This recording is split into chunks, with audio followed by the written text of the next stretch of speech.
विश्व साहित्य सरगम।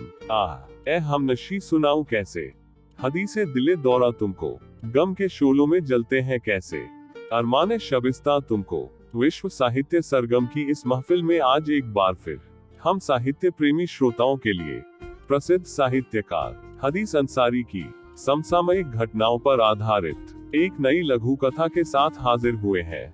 उम्मीद है इन लघु कथाओं से आपके जीवन को नई चेतनाएं प्राप्त होंगी, कल्पनाशील अनुभव को शक्ति मिलेगी और जीवन के नए अर्थ खोजने में पहले से कहीं ज्यादा अपने आप को सक्षम पाएंगे।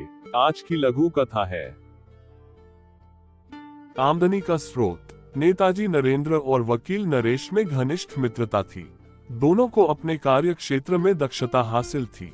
दोनों जीवन भर राजनीति और वकालत की अंधी कमाई की दौड़ एक दूसरे के प्रतिद्वंदी रहे, लेकिन परिस्थितियां जब कभी भी एक दूसरे के विपरीत होती, दोनों एक दूसरे की हद से गुजरकर मदद करते। इनकी कामयाबी का ये याराना अहम सूत्र और मंत्र था। ये यारी और दोस्ती एक दिन रिश्तेदारी में बदल गई। नेताजी के बेटे नगेंद्र और वकील जी की बेटी नगमा, इसी तरह नेताजी की बेटी नुपुर और वकील जी के बेटे नितेश ने एक दूसरे को अपना जीवन साथी बना लिया। ये गुल व बुलबुल की आशिकी के किस्से परवान चढ़ते रहे, लेकिन ये जानते हुए भी अनजान बने रहे। इन्हें भी खुशी हुई, चलो घरेलू उलझनों से निजात मिली। जिंदगी के दिन अपने हिसाब से गुजरते रहे।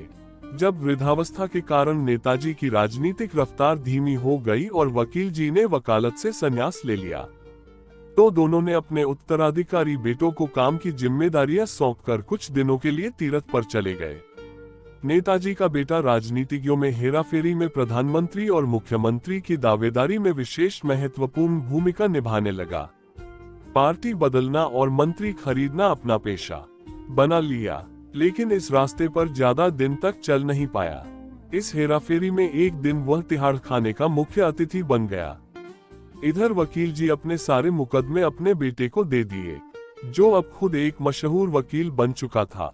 कुछ महीने बाद बेटे ने केस की फाइल पिता के सामने पेश की और कहा कि तुम जिंदगी भर केस लड़ते रहे, लेकिन केस नहीं जीत सके और मैं 6 महीने में केस जीत गया।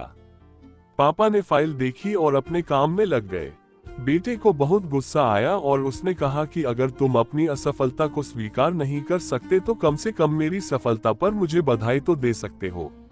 वकील जी ने सिर उठाकर बेटे की ओर देखा और कहा, तुम बेवकूफ हो। तुम सभी भाइयों और बहनों को मैंने इस केस की कमाई से पढ़ाया और लिखाया, और मैंने तुम्हें ये केस तुम्हारे बच्चों के लिए दिया और तुमने खुद अपनी आय के स्रोत काट लिए। तो मुझे बताओ कि मैं तुमको मूर्ख नहीं कहूँ तो क्या कहूँ?